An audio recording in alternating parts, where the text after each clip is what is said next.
Welcome to a video review, 10 things I love about my Honda Ridgeline. This is a 2006.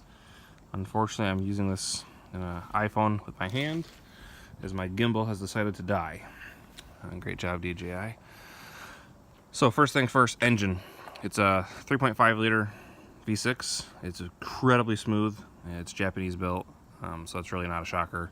But as long as you keep the timing belt and water pump change in these, they pretty much last forever. Mine has 140,000 miles on it, and it runs absolutely fantastic. The air conditioning works fine. It's overall been a complete joy to drive this thing. Number two, size. It's not a full-size truck. It is to me, it feels like a little bit bigger than a mid-size truck, at least for the era, but it's just the right size. I have a son. We are expecting another one, so the crew cab is absolutely fantastic. The bed is just big enough to be really useful. We'll get into that shortly. Interior feels nice and roomy. Its size is just really, it's pretty much perfect. It's not sitting too high, so that getting in and out is hard. The bed height is perfect. It's just a really, really good size for, I think, a lot of people. It's unfortunate that some people don't give it a chance because it looks different than a Silverado or a Ram or an F-150, but everyone that seems to drive one usually likes it. And I know I personally have had several people that have told me I never would have thought I would like this thing, but it has its own charm, I guess you'd say, with the size. It's definitely not overconfident in its ability, put it that way. It's not sporty, but it's just it's a properly designed vehicle when it comes to size. Number three is it's versatile. So because it is front-wheel drive / all-wheel drive, and the wintertime, it runs fantastic. Let's let all the brodozers drive by here. Yeah, in the wintertime, it's absolutely fantastic. It goes through the snow and slush with ease. We're in Michigan here. We do get snow. With snow comes salt and sand, rain, blah, blah, blah. It's pretty awesome. Only, I think, one time I actually put it in four-wheel drive, and I really didn't even need to this last winter. The all-wheel drive system just goes. I would kind of liken it to like a Subaru. You just put your foot down and drive. You don't got to think about it. My 2015 Silverado, I had multiple times I had to stop, click it in four-wheel drive, and then I could actually go up my driveway or whatever it might be. So, number four, design. This one's going to be a little hard to talk on, because I'm not the best person to speak on design. But overall, everything is just designed extremely well. I guess best way to really explain this is just the interior has so many cubbies, and it's just so useful. There is space everywhere, and everything is done very well. This I thought was very goofy at first. Perfect handle. It still has an actual grab handle. Spaces here, you've got spaces here, space here. That opens up for more space. Just the design is very well done. It's starting to show its age compared to the newer vehicles as far as technology, but in its day it was pretty nice. I specifically wanted one without navigation because the vehicles that have nav have aged a little worse, as they all do. But just lift that, seats fold up. You can put a bike, whatever you want back here. I keep a motorcycle ramp all the time, but it works pretty well.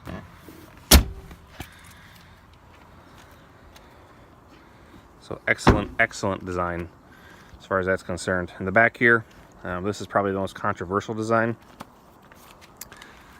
At first I was like, no way. There's no way we're going to do this. I absolutely love it. We'll get into that shortly, but the Honda quality. Again, hard to really explain, but it's 12 years old. It's been in Michigan. It's not full of rust. It's awesome. They have extremely high resale values, especially for clean, loaded versions that are well taken care of. Mine's not perfect by any means. You know, I drive it, but it's pretty good. Price these trucks out, and even as goofy as they look, you'll probably be shocked at the resale that some of these vehicles go for. I know the 2014 sport versions, really, it's shocking how much they can go for. Number 6, simple. I like this truck because it is a V6 naturally aspirated with a fairly normal front-wheel drive transmission. It's not complicated. You can work on it yourself. There's tons of videos online. There's an excellent community of people, Ridgeline Owner Club, lots of groups on Facebook for your area, but tons of information on these vehicles.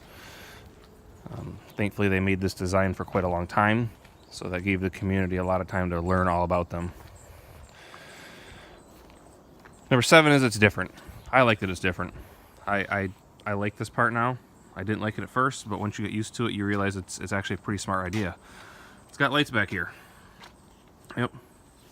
That's the part that I like. I love the tailgate. And if you haven't seen one of these before, you probably wonder, what do you mean? The tailgate opens like an old school station wagon. It's different. Furthermore, it's got a trunk. No other truck that I'm aware of has a trunk. It's also got a drain plug, so you could use it as a cooler back here. I keep some tools for motocross, and then boots, all my dirt bike gear goes back here. You can put groceries back here, all kinds of stuff. It is lockable, so it's pretty awesome. Then if you want to use it like a normal truck, you just lower it like a normal truck, and it's just like any other vehicle. Again, the low height here is really nice. This is all plastic. I've put tons of wood back here and motorcycles, all kinds of stuff. No problems. When you open the tailgate, when the lights come on, or you can click a button inside and they also come on. Price resale, kind of already touched on that. That's one of my next ones. You can get this truck for 10 grand basically for a fairly decent one, and that's a lot of truck for 10 grand. If you want to buy a Silverado for $10,000, you're looking at a pretty old truck with probably a lot of miles that's definitely gonna need some TLC. Still got a good truck, you know. Silverados are good, F-150s, Dodges, but for the money, this is a pretty good buy. They're very reliable, have very few problems overall. There's just really 3 or 4 common problems, and that's about it. Number 9, it is a truck. That's what I like about it. It is a truck.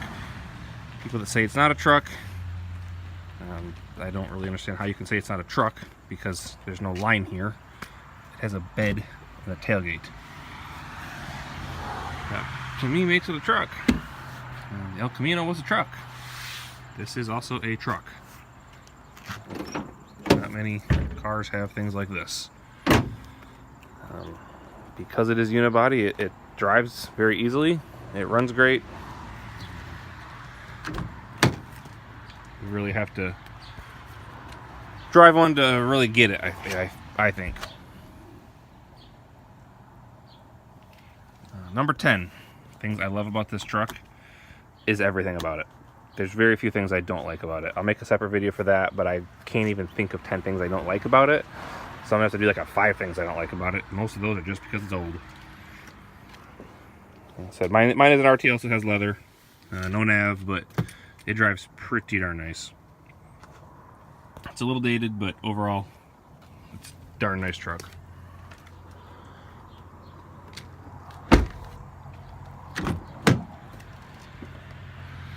See, tie-down straps for dirt bikes. It does have the bar here. We do have a car seat in the middle, which we've used. Fold down cup holders.